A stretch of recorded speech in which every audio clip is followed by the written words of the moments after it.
di hari Kamis kemarin. Apa yang sebenarnya terjadi, Nora? Untuk hari Kamis kemarin juga alasan kamu kenapa tidur di pelajaran Ustaz Ahmad itu kenapa? karena waktu malam itu Nora ngerjain tugas. Ngerjain tugas. Oke. Kamu kesalahan kamu itu melanggar nilai kebaikan apa ya, Nora? Oke, Nora, sekarang untuk mempertanggungjawabkan itu apa yang akan Nora lakukan?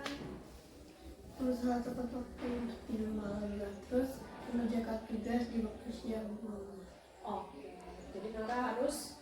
Assalamualaikum warahmatullahi wabarakatuh. Perkenalkan, nama saya Tiffany Nora Walida, ini duduk di kelas 9. Saya sangat suka dengan cara Ustazawati menyelesaikan masalah saya. Dan Ustazawati selalu membuat nyaman ketika saya bercerita, sehingga saya bisa bercerita dengan jujur dan tidak ada kebohongan sama sekali.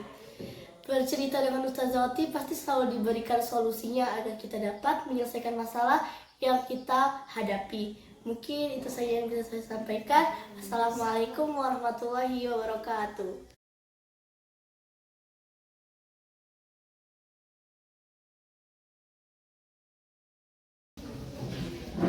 Assalamualaikum warahmatullahi wabarakatuh. Bismillah, alhamdulillah, wassalatu wassalamu ala rasulillah, la haula wala quwwata illa billah, amma ba'da. Yang saya hormati para dewan guru yang hadir hari ini, alhamdulillah ya, kita sampai kepada kegiatan kita, yaitu salah satu kegiatan dari CGP, Calon Guru Penggerak. Jadi alhamdulillah untuk hari ini ada kegiatan sosialisasi yang nanti akan disampaikan oleh guru materi kita, yaitu Ustazah Syarif Saura dan Ustazah Fida Mitri. Kegiatan hari ini adalah sosialisasi pelaksanaan budaya positif di sekolah. Insya Allah materi ini sangat bermanfaat untuk kita semua, ya. Jadi mari kita bimbing dengan baik, ya. Semoga berdampak kepada keseharian sekolah kita. Pada Ustazah, saya persilakan. Assalamualaikum warahmatullahi wabarakatuh. Waalaikumsalam warahmatullahi wabarakatuh. Baik, saya bukan pemateri ya, tapi di sini mencoba untuk mengeset ilmu yang menurut saya sangat bermanfaat. Karena orang yang baik itu bukan bermanfaat untuk diri sendiri, tapi membagi dan bermanfaat untuk orang lain. Di sini saya melanjutkan materi kita, garis besarnya itu budaya positif. Tapi di sini saya ambil subtemanya yaitu 5 posisi kontrol dan segitiga restitusi. Next. Modul ini sebenarnya dalam pelatihan kami sebagai guru penggerak ini baru 1 modul yang kami jalani. Padahal itu ada 3 modul. Dalam 1 modul itu ada 4 modul, ada modul 1.1, titik 2, dan 1.4. Nah, aksi nyata yang diterapkan di sekolah untuk guru itu setiap akhir modul. Jadi nanti ada modul 2 dan modul 3. Sampai sejauh ini saja saya udah amazed, sudah kayak, oh selama ini saya kecil sekali, salah sekali. Jadi sebenarnya yang paling penting kita jadi guru itu adalah bukan merasa selalu benar, tapi merasa selalu kurang. Mungkin di sini salah satu nilai positif yang diharapkan adalah teman-teman guru-guru hebat yang lainnya itu suatu saat termotivasi untuk mencari ilmu di tempat lain dan jangan malu dan sungkan untuk didiseminasikan ke kami. Jadi misalnya adik-adik atau teman-teman lain dari universitas berbeda mengikuti seminar di universitas lain itu boleh dan sangat dianjurkan. Karena sebenarnya untuk menjadi sekolah yang lebih baik itu bukan tanggung jawab satu orang, tapi tanggung jawab bersama. Dan kita saling support untuk menjadi lebih baik. Jadi kita harus secara profesional, saya sebagai kurikulum, saya belajar kurikulum. Saya sebagai guru, saya harus belajar dari guru. Mungkin yang seperti itu yang kurang di kita. Di sini pengembangnya sama ya, modul 1.4 ini dikembangkan oleh Bapak Andri Nur Cahyani, Ibu Dia, sama Ibu Murti. Di sini tadi sudah dibahas secara umum, jadi saya tidak akan bahas lagi. Tapi secara garis besar, kenapa kita ke restitusi? Itu adalah mengubah paradigma. Paradigma lama kita itu adalah stimulus respon. Aku ngomong, kamu jawab. Padahal yang harus kita itu adalah teori kontrol. Bukan hanya cukup aku ngomong, kamu jawab, tapi ada yang bergerak di otak kita. Kita kenapa harus jawab itu? Kenapa kita harus bertanya itu? Nah, itu paradigma ini yang kita ubah. Jadi sering sekali, bukan hanya kalian ya, saya juga. Saya sudah hampir 9 tahun mengajar, sampai sekarang saya masih sering susah mengontrol. Kayak misalnya, kamu kenapa diam-diam, kita mesti jawab gitu kan. Kita tidak sabaran. Nah, itu adalah sebenarnya stimulus respon. Kita butuh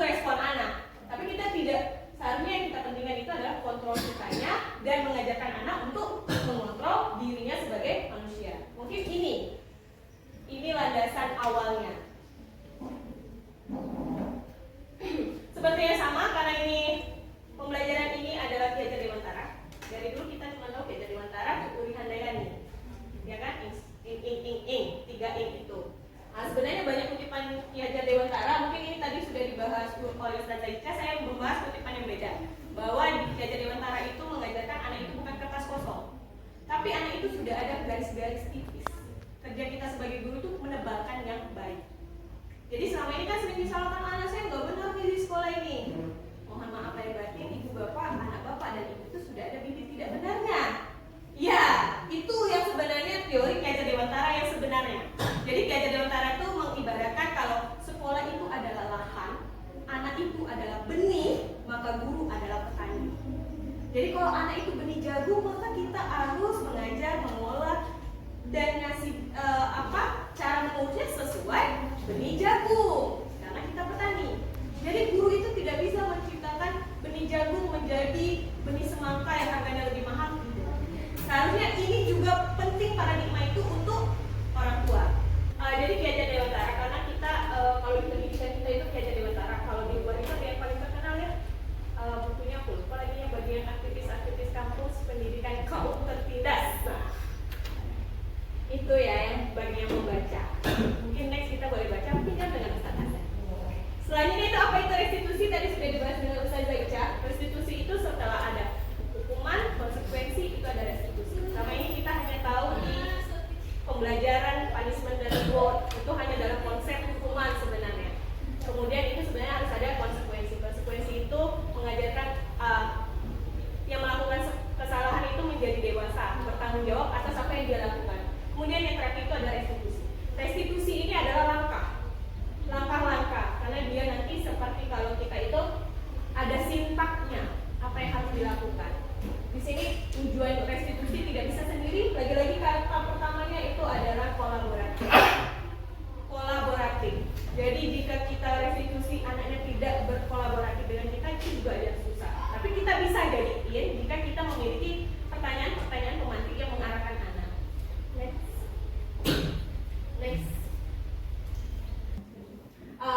Kita di 5 posisi kontrol. Jadi kita sebagai guru dan sebagai manusia itu ada 5 posisi kontrol. Yang paling pertama dan paling mendasar itu adalah sebagai penghukum. Sebagai penghukum. Yang tadi sudah dibahas dengan Ustaz Zaica ya, penghukum itu seperti apa. Kita sebagai penghukumnya. Itu posisi paling dasar. Yang kedua itu pembuat merasa bersalah. Saya dulu sering. Kalian nggak kasihan lihat Taza ya, itu capek. Nah itu pembuat rasa bersalah.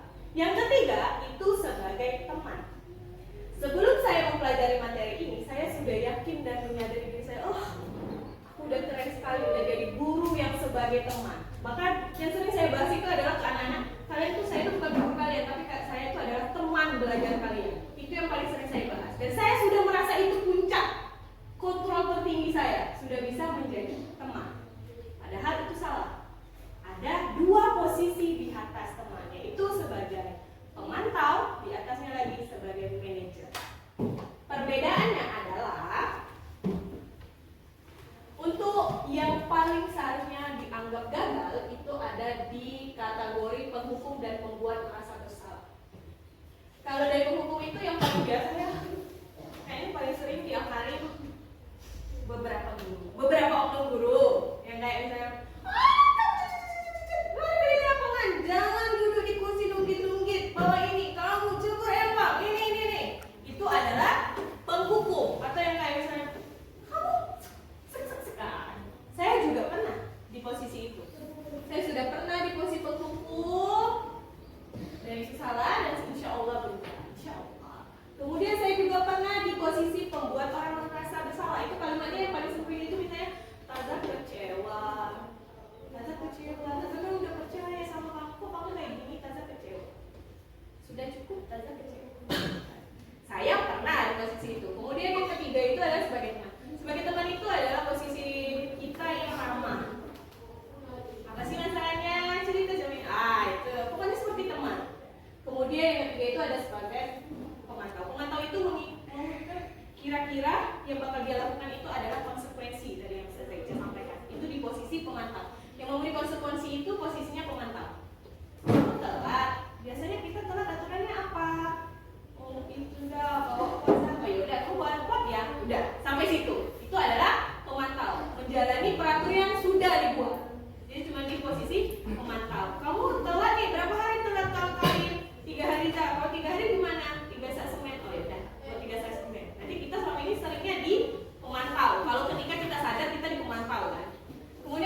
luar dunia berkualitas.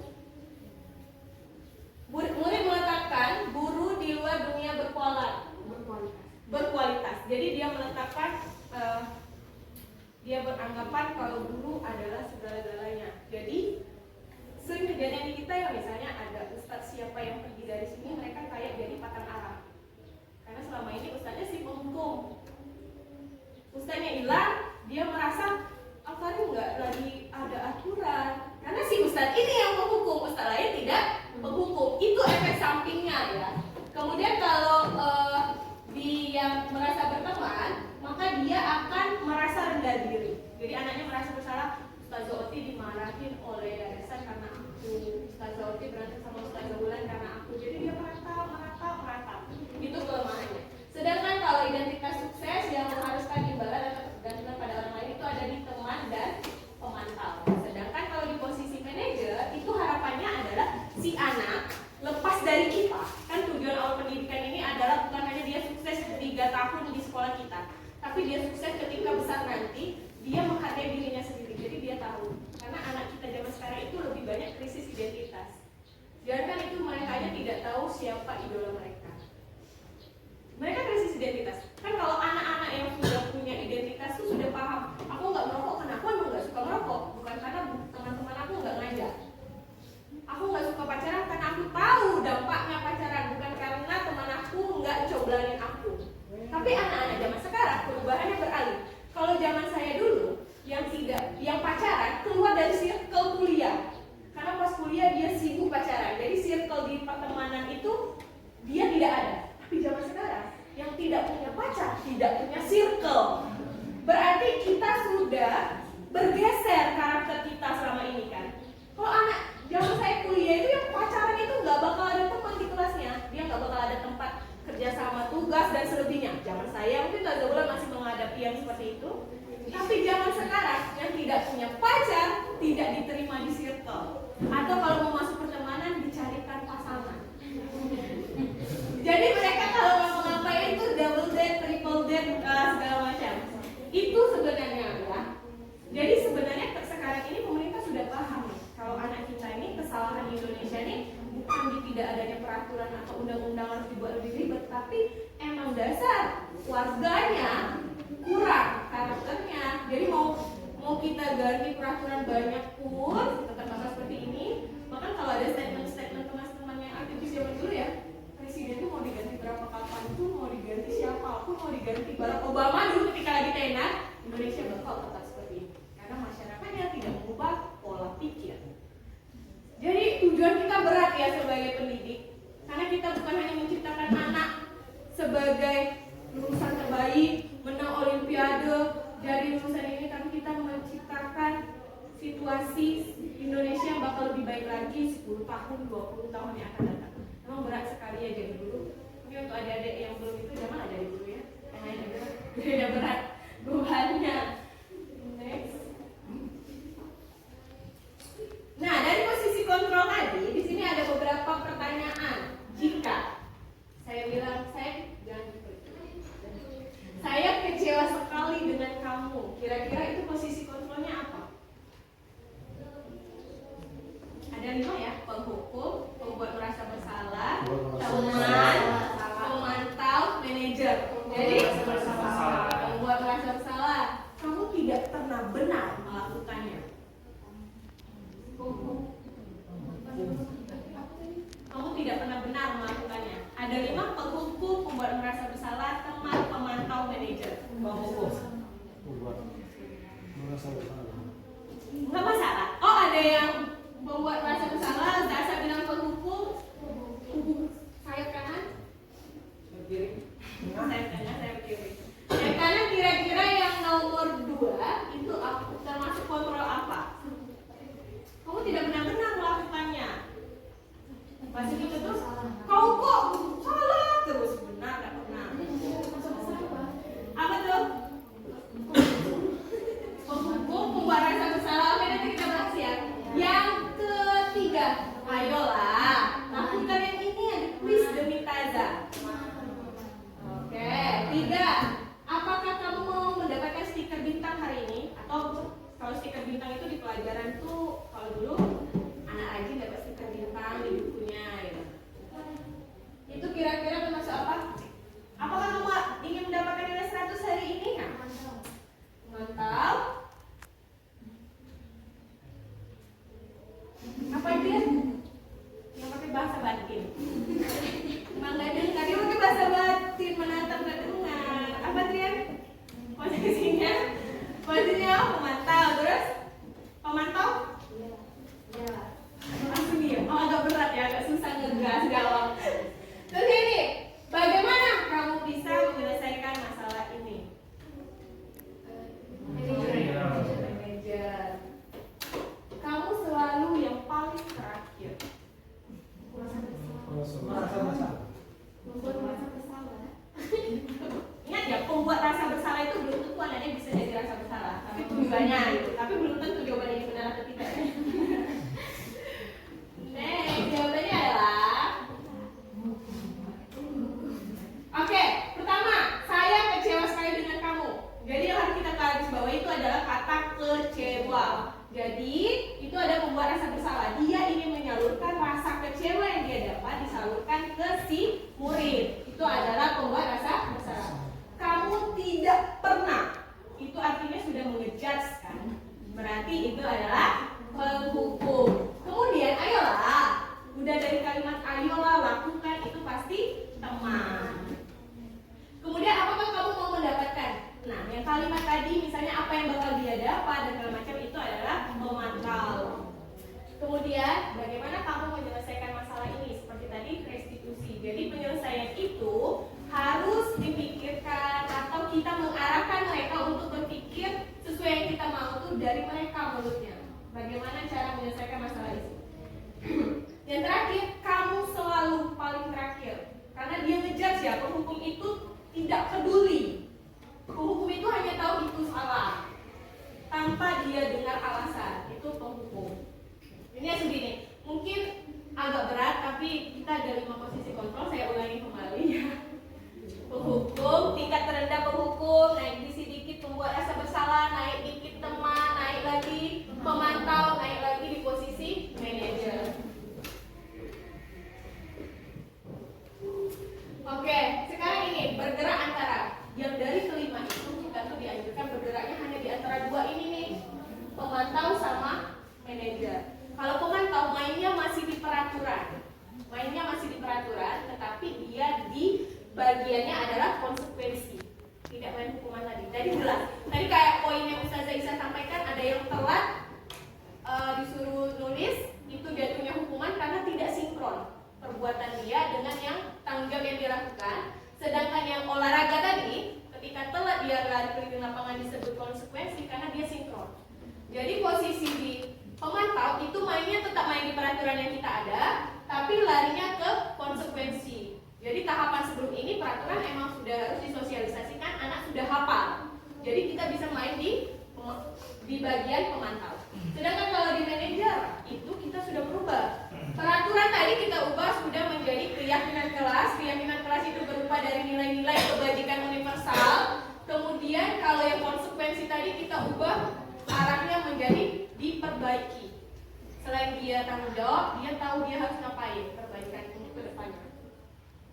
Next. Selanjutnya itu adalah segitiga restitusi. Segitiga restitusi itu adalah pengaplikasiannya untuk menjadi manajer. Ada 3 segitiga restitusi, yaitu yang paling dasar itu menstabilkan identitas. Menstabilkan identitas ini adalah kita meyakini kalau segala sesuatu yang mereka lakukan itu pasti punya motivasi. Dan bukan hanya punya motivasi, tapi dia juga memiliki misalnya kekurangan atas 5 dasar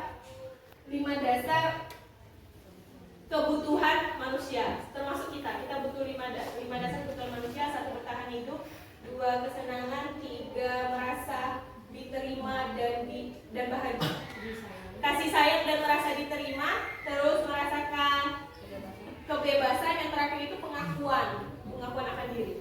Nah itu jadi sebenarnya menstabilkan identitas ini kita sudah tahu ini bocah kurangnya apa, ini murid kurangnya apa, terus kira-kira alasannya apa, dan terus apa itu studi penstabilan identitas.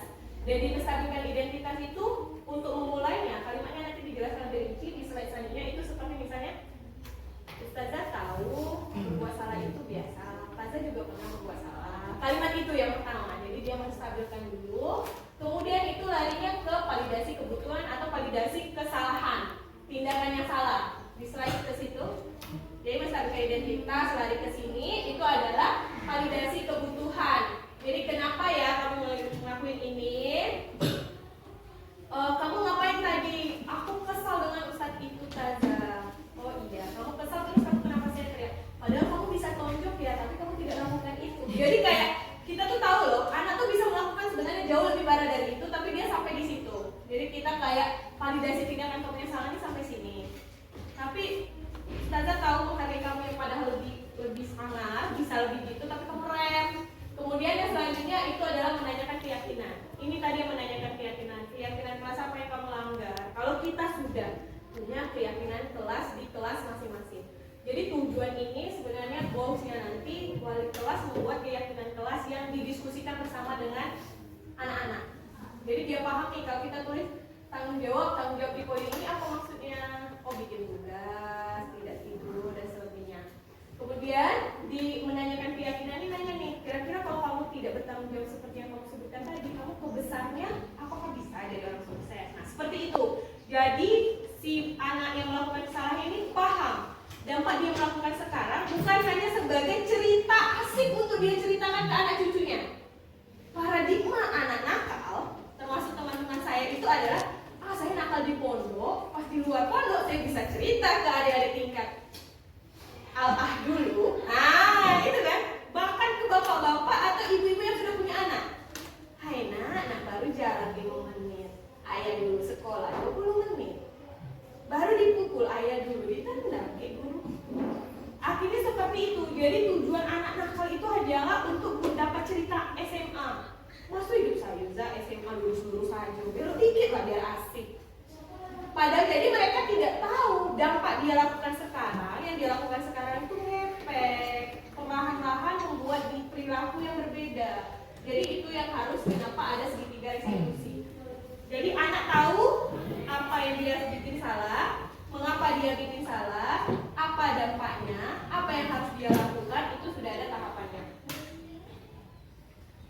Contoh menstabilkan identitas. Guru itu berkata berbuat salah itu hal yang manusiawi, tidak ada manusia yang sempurna. Bapak ibu, ini boleh dipilih salah satu ya. Bapak ibu juga buat salah. Kita bisa menyelesaikan masalah ini. Atau yang paling sering saya pakai itu misalnya, Taza tidak butuh siapa yang salah dan benar, tapi kita harus perbaiki ini. Selama ini kalau di hukum kita butuh validasi kalau anak itu salah. Kamu melihat Taza, kamu nggak tahu kamu salah. Oh kamu belum merasa salah nih. Kita sering kayak gitu kan kalian. Belum merasa salah nih, belum merasa salah nih. Kita butuh anak merasa salah kalau di penghukum. Tapi kalau di sini kita tidak butuh siapa yang salah benar, tapi kita tahu apa yang harus diperbaiki. Kemudian menanyakan, apakah kamu bersikap baik pada dirimu sendiri? Itu penting ya. Karena zaman sekarang mental health itu sering dinaik-naikkan. Banyak orang yang mengatakan dirinya tidak baik terhadap diri sendiri. Itu penting. Dan kita kenapa ada restitusi tadi adalah untuk menghargai diri sendiri, itu tujuannya. Itu yang di step pertama, menstabilkan identitas. Step kedua itu adalah validasi kebutuhan atau tindakan yang salah. Seperti ini, kamu bisa saja kan melakukan hal yang lebih buruk, tapi kamu tidak melakukan itu. Itu kayak suatu poin ketika anak dia cerita jujur kan. Ustazah, aku masuk kantor ngambil 1 apel. Di situ ada berapa apel? 6 apel. Kamu bisa loh sebenarnya ngambil semuanya ya, tapi kamu ambil 1. Terus, kenapa kamu ambil cuma 1?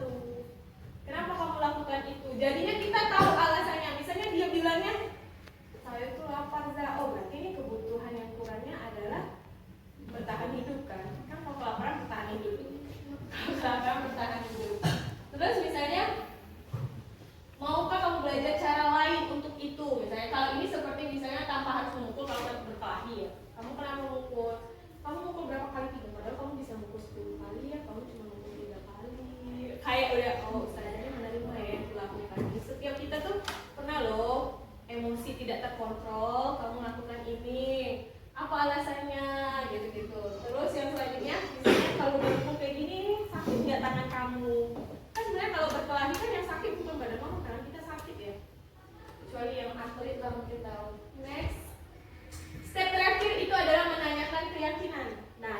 setelah kita bahas validasi yang salah, ketika dia tahu, oh kamu ngambil ini tadi di mana, menurut kamu itu yang baiknya di mana? Yang baiknya waktu saya pikir lihat apel tidak saya ambil, kan itu arahannya ya.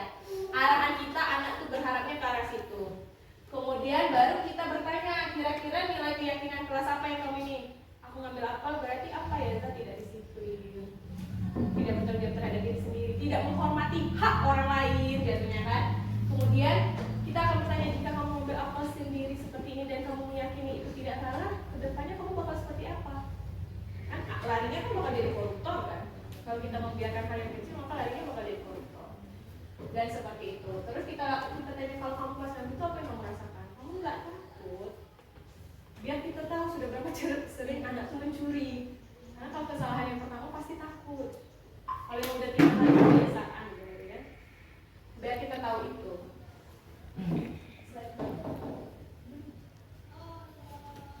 Selanjutnya, belum ya.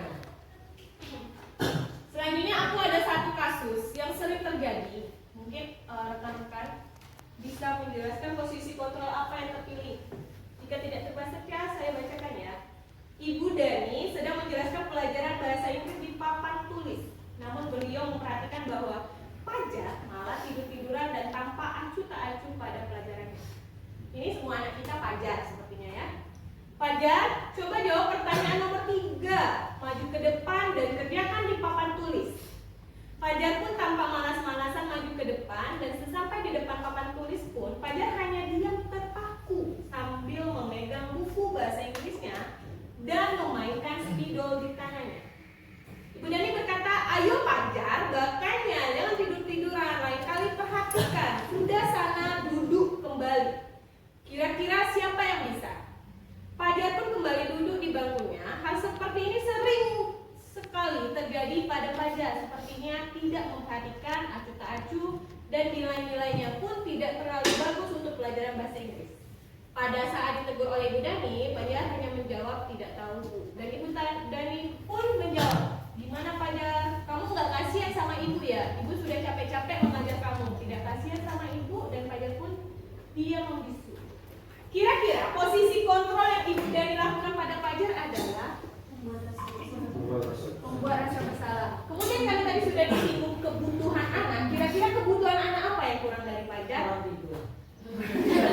Tidur tidak ada di kebutuhan pokok dasar manusia. Kebutuhan dasar tadi itu adalah bertahan hidup, kesenangan, kebebasan, kasih sayang dan rasa diterima, pengakuan. Aku lupa pengakuan ini bahasa Inggrisnya apa. Kira-kira posisi kontrolnya apa? Sebenarnya itu ada di kalimat si Ibu Dani yang selalu berkata, ayo Fajar, makanya jangan tidur-tiduran, lain kali perhatikan, sudah sana. Berarti itu sebenarnya posisi yang kurang itu adalah kasih sayang dan diperhatikan. Kasih sayang dan diperhatikan. Itu yang paling sering terjadi. Kenapa saya ambil kasus ini dari 4 kasus yang kami bedah? Karena ini yang paling sering terjadi, bukan hanya di pelajaran bahasa Inggris. Hampir di semua pelajaran pasti ada si Fajar di kelas kita kan. Ya. Di kelas kita si Fajar. Mungkin kalau kita telah ulang, mungkin kebutuhan dasarnya mungkin ada tidur, mungkin kekurangan jam di pondok. Tapi kalau di pondok udah tidur, di sekolah pondok mungkin butuh yang lain. Mungkin itu yang butuh yang lain. Enggak. Ada contoh, aduh. Agak malu aku.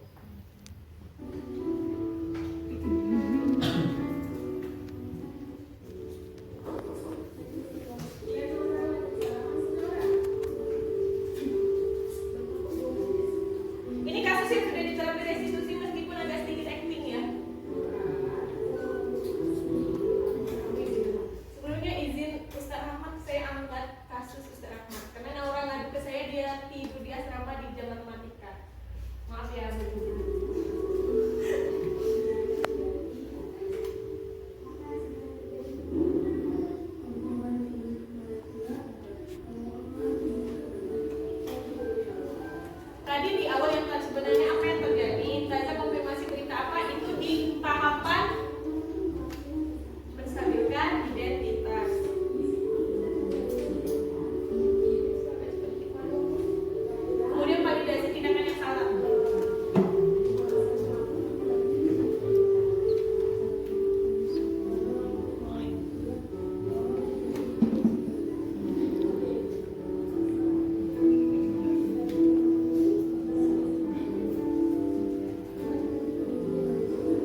Jadi Bel, kenapa kamu enggak ini Bel? Itu apa yang salah Bel? Saya tidur salahnya Zah. Terus keyakinan apa Bel? Saya tidur Zah. Oke. Saatnya kamu kenapa Bel? Enggak tidur Zah. Terus kayaknya ke pelajarannya besok saya belajar lagi Zah. Dia belum. Kalau Nara Nara bertanya gimana? Saya akan minta maaf ke Ustaz Rahmat Zah, saya tidak akan tidur lagi. Itu tuh jelas otaknya lah nyampe. Kalau aku belum. Tapi anak kita emang banyak yang belum ya. Itu kelemahan kita untuk menjalankan sertifikat restitusi. Anak kita belum itu mungkin karena bisa banyak faktor, mungkin selama ini karena kita selalu di posisi kontrol terhukum, jadi anak tidak mau ngomong. Karena si laki-laki kan di pondok lebih sering terhukum daripada perempuan. Jadi makanya laki-laki jarang mau ngobrol dibandingkan perempuan. Mungkin juga kodrat alam, wanita itu cerewet, lebih gampang bercerita, kalau cowok lebih susah. Mungkin itu sih kendala-kendalanya.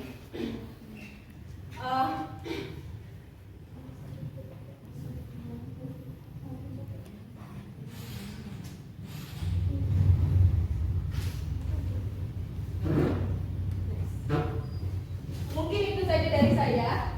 Semoga apa yang disampaikan ini bermanfaat untuk kita di kelas, sebagai kita wali kelas, sebagai kita kesiswaan, sebagai kita guru dan semuanya.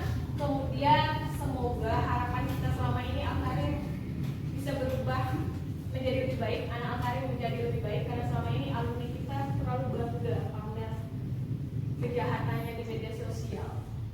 Ngepek, aku nggak tahu itu apa dampaknya. Kadang bukan hanya anaknya sih, mantan gurunya juga sih itu pamer ngepek.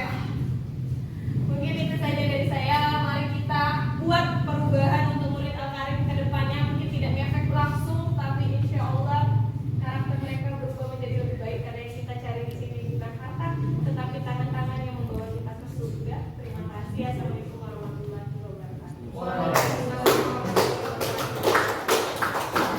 Ada dua sesi materi ya yang kita sharing. Yang pertama mengenai hukuman, penghargaan, motivasi, dan restitusi tersiar dari kelas. Tadi Ustaz Dodi ada 5 kontrol kita posisi sebagai guru, terus 3 tahapan restitusi. Jadi sekarang sesi tanya jawab. Jadi di sini diberi kesempatan kepada rekan-rekan ustazah kalau ada hal yang kurang dipahami atau hal yang perlu kita diskusiin, mungkin ada penyampaian saya yang salah atau yang salah, boleh kita saling tukar pendapat di sini ya. Saya persilakan kalau yang ingin mengajukan pertanyaan apapun tanggapan ataupun saran ya, boleh silakan. Ada tidak pertanyaan soal ustazah?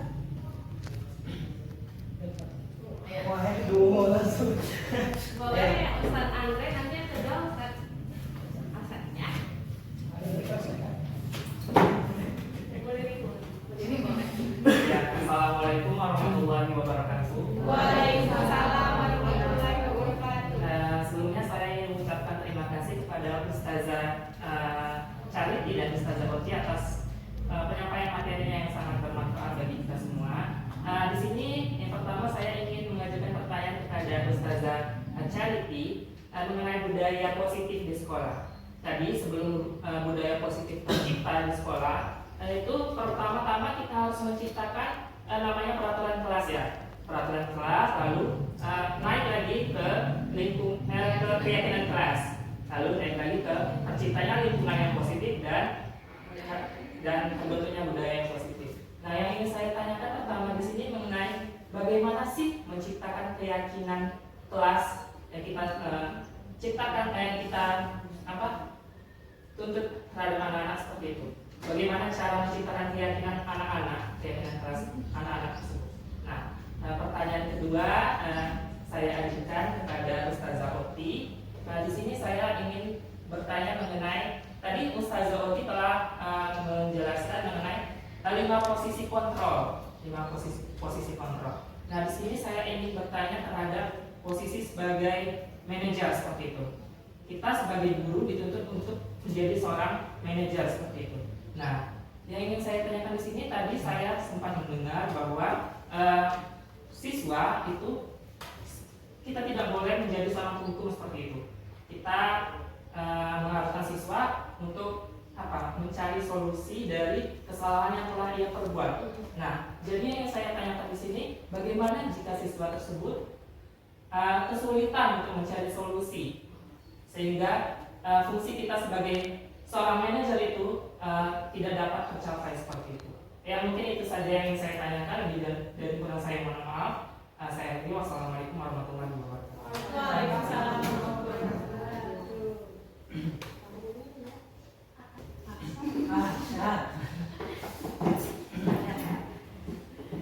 Assalamualaikum warahmatullahi wabarakatuh. Waalaikumsalam warahmatullahi wabarakatuh.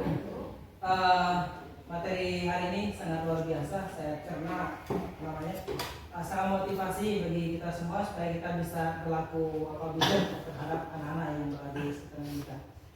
Yang masih menjadi mungkin pemahaman saya yang salah atau gimana? Kayaknya kita itu hanya bisa pada posisi pemantau kalau disampaikan oleh pesawat tadi. Kayaknya kita hukuman itu masih harus perlu dilakukan karena anak-anak kalau tidak dihukum maka biasanya itu akan selalu sering melakukan kesalahan dan bahkan dia itu masa bodoh dengan guru ada atau tidak. Itu yang pertama. Yang kedua, kalau seandainya sebetulnya saya baru pertama kali mendapatkan materi ini, tapi saya pernah melakukan metode apa yang terakhir tadi Pak? Restitusi. Ya.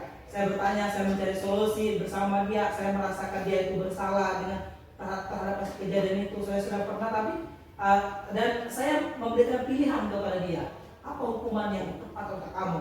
Nah, sementara yang dia mau itu adalah hukuman seringan-ringannya. Nah itu bagaimana cara mengatasi, apakah boleh kita mengikuti kata dia supaya dia ikhlas, atau boleh mengikuti kata kita tapi dia juga tidak ikhlas. Terima kasih. Assalamualaikum warahmatullahi wabarakatuh.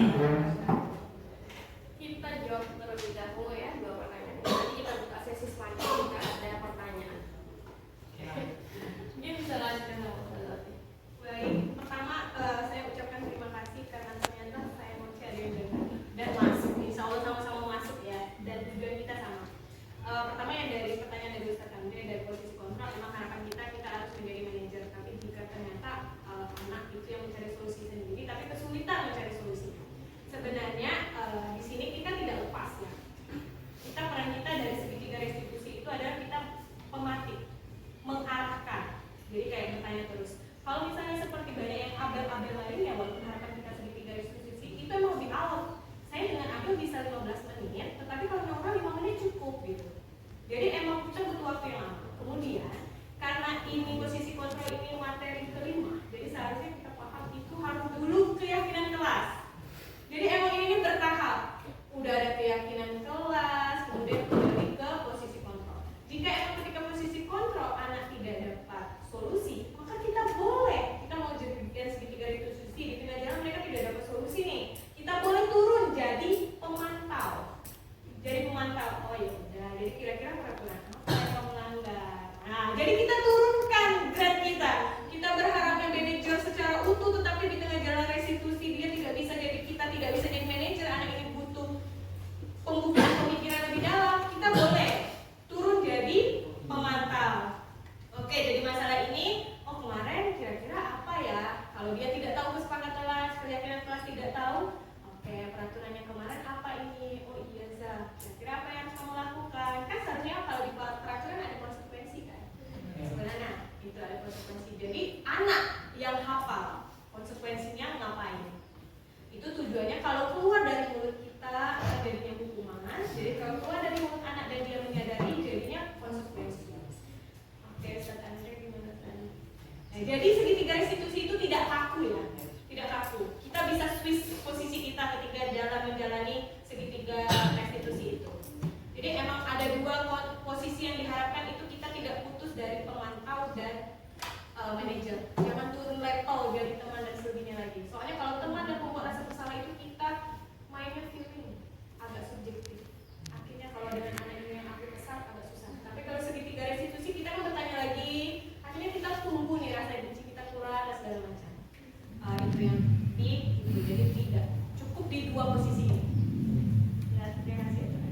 Oke, selanjutnya ke Ustaz Asa. Sebenarnya nyambung. Ustaz Asa masih meyakini kalau hukuman itu penting karena anak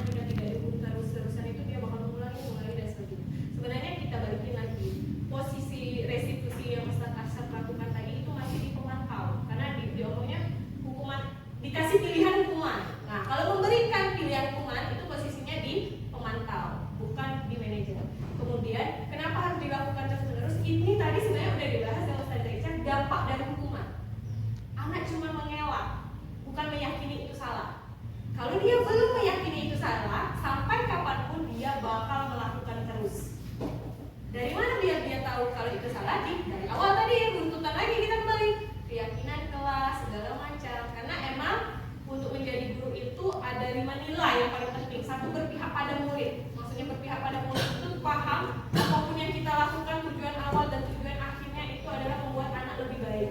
Kemudian itu adalah kolaboratif. Jadi ini sebenarnya bertahap. Jadi kalau misalnya di posisi yang tadi solusinya susah dicari ketika Andre, kita bertahap lagi. Kalau laporkan ke wali kelas melakukan restitusi lagi. Wali kelas nggak bisa restitusi lagi oleh kesiswaan gitu. Jadi nanti sampai dapat solusinya. Tapi posisi kita harus tetap buat di pemantau sama di manajer. Kemudian kalau udah ini harus kolaboratif, kreatif, inovatif, dan reflektif. Yang paling jarang kita lakukan itu sebenarnya adalah reflektif. Jadi kita harus sering-sering reflektif. Jadi tadi Ustazah Ica sudah singgung ya. Kalau hukuman ini anak langgar terus nih, seperti kita nih telat nih langgar terus. Kita harus merefleksi nih.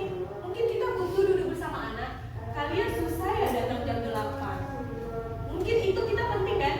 Oke, menurut kalian gimana ya seharusnya? Ntar anak ngomong tuh kan, kami air mati za, ini za. Akhirnya kita tahu solusinya. Selama ini kita refleksinya emang lama ya, setahun sekali. Padahal itu refleksinya bisa kecil-kecilan. Mungkin dari komplain dulu, refleksikan itu kemudian itu tuh bukan hukuman yang kita tidak boleh, tapi paradigma kita. Bukan hukuman yang, karena hukuman itu adalah dengan kalimat menghakimi, tegas, menyalahkan. Kita ubah ke konsekuensi. Jadi kan kamu telah nih, konsekuensinya apa kalau telah? Catat buku Zah.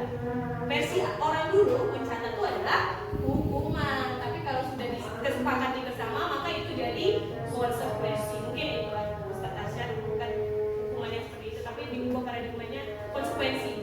Jadi kita ulangin aja. Kalau kayak gini konsekuensinya apa ya? Anak tuh udah paham sebenarnya kan? Tinggal diulangin aja gitu. Konsekuensinya apa nih? Satu-satu oh ya. Selesai. Berarti kita sudah di posisi pemantau. Mungkin itu aja Ustaz Asyad. Kalau seandainya itu yang disampaikannya adalah kelasnya kelas, tapi kalau kita kan beda nih, kita kan punya asrama. Apakah perlu juga peraturan asrama atau gimana? Penting itu. Kelas yang dimaksud di sini karena yang ada guru dan guru ya. Jadi boleh kelas yang dimaksud di sini asrama per asrama, berarti kelasnya asrama. Kelas permapel boleh, asrama boleh. Bahkan di kamar kecil pun boleh buat keyakinan kelas. Misalnya di kamar ini keyakinan kelas kita apa? Keyakinan kamar kita ini apa misalnya? Bangun tidur, dirapikan, kasurnya boleh, dan sampai sesuai itu boleh.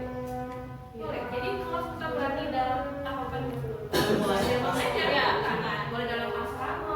Nanti cakupan besarnya menjadi keyakinan sekolah.